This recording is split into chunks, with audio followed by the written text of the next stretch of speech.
Igreja, o organismo e organização. Igreja, o organismo. Nesta lição, vamos conhecer a Igreja como um organismo e uma organização. Veremos que não existe função sem forma nem organismo sem organização.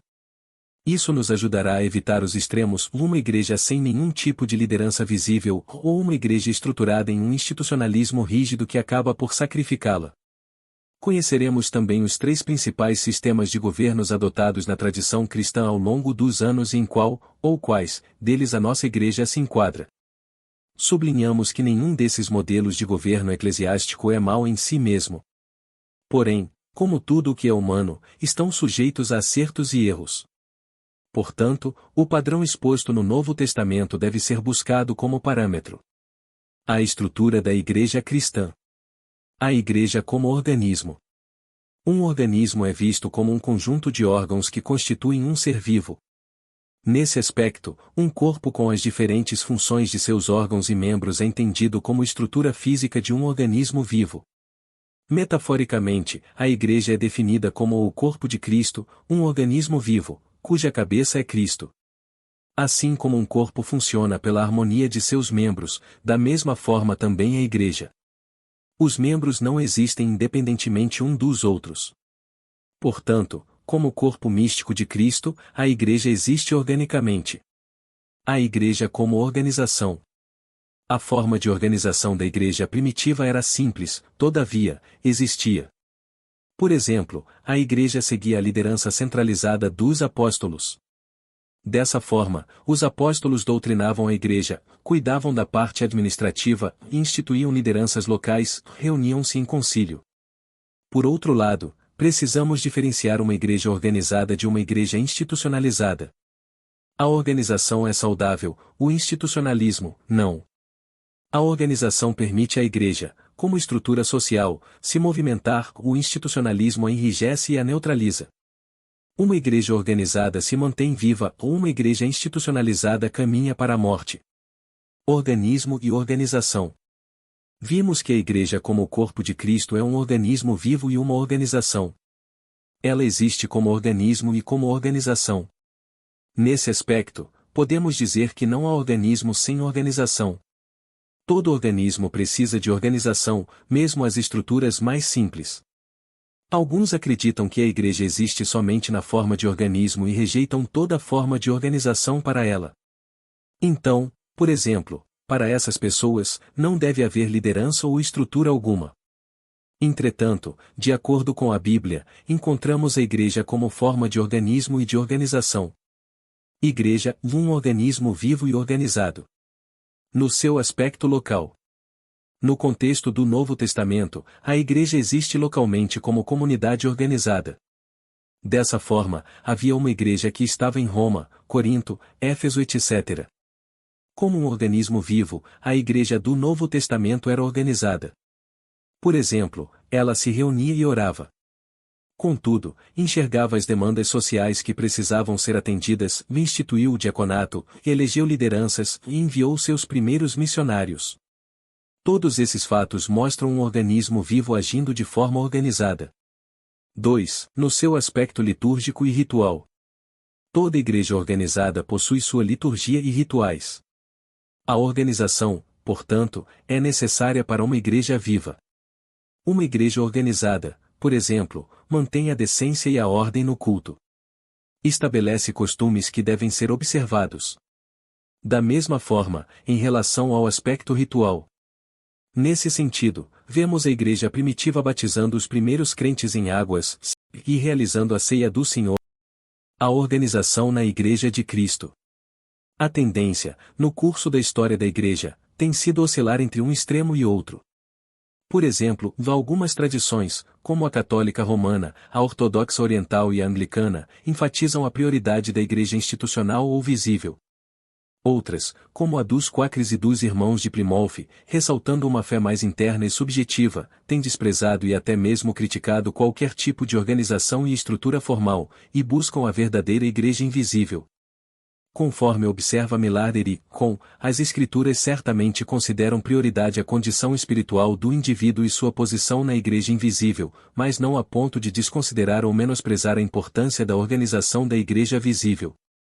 Sugere que, embora haja distinções entre a igreja visível e a invisível, é importante adotarmos uma abordagem abrangente, de maneira que procuremos deixar as duas serem tão idênticas quanto possível, ou o governo da igreja nas diferentes tradições cristãs. Episcopal. Essa palavra traduz o grego episcopos e aparece algumas vezes no Novo Testamento. No contexto atual, o episcopalíssimo defende que Cristo confiou o governo da igreja a uma categoria de oficiais denominados de obispos ou os supervisores. Com o tempo, esse sistema passou a defender a primazia de um bispo sobre o outro e terminou culminando no papado romano.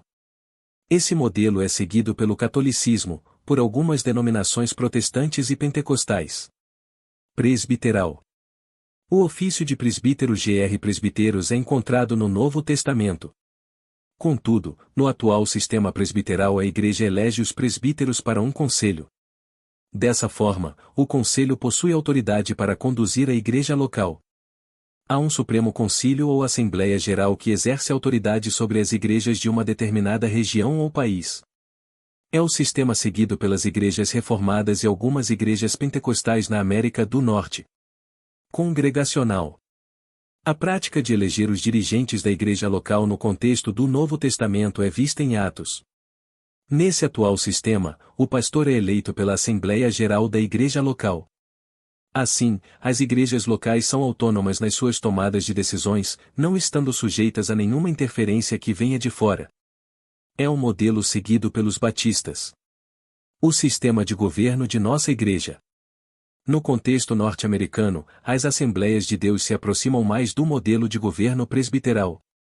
Por outro lado, no contexto brasileiro, nossa igreja reúne elementos dos sistemas episcopal e congregacional. É, portanto, um modelo híbrido.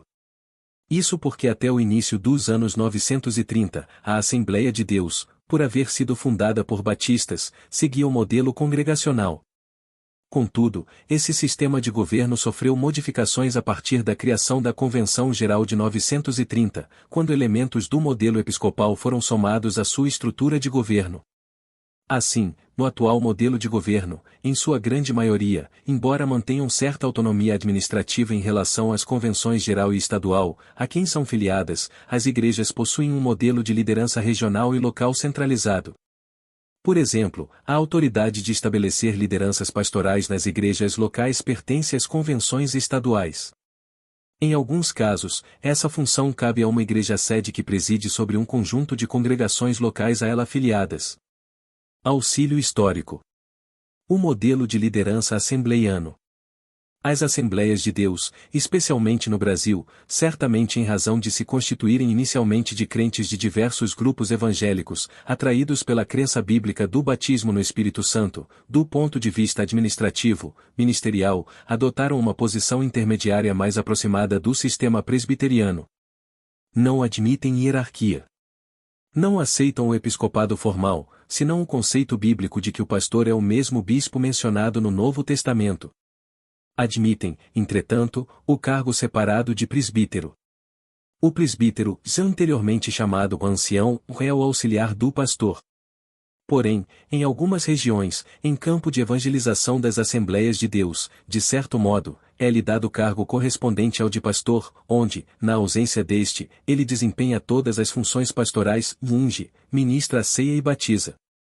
Entre esses, há os que possuem a dignidade, capacidade e verdadeiro dom de pastor.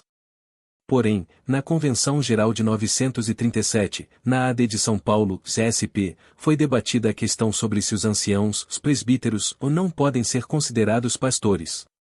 Os convencionais compreenderam, citando textos como Pedro 5, Atos e Timóteo, que, em alguns casos, parece haver uma diferença entre anciãos e anciãos com chamada ao ministério, e estabeleceram, assim, a hierarquia eclesiástica que até hoje existe nas Assembleias de Deus, e diáconos, presbíteros e ministros do Evangelho, os pastores e evangelistas.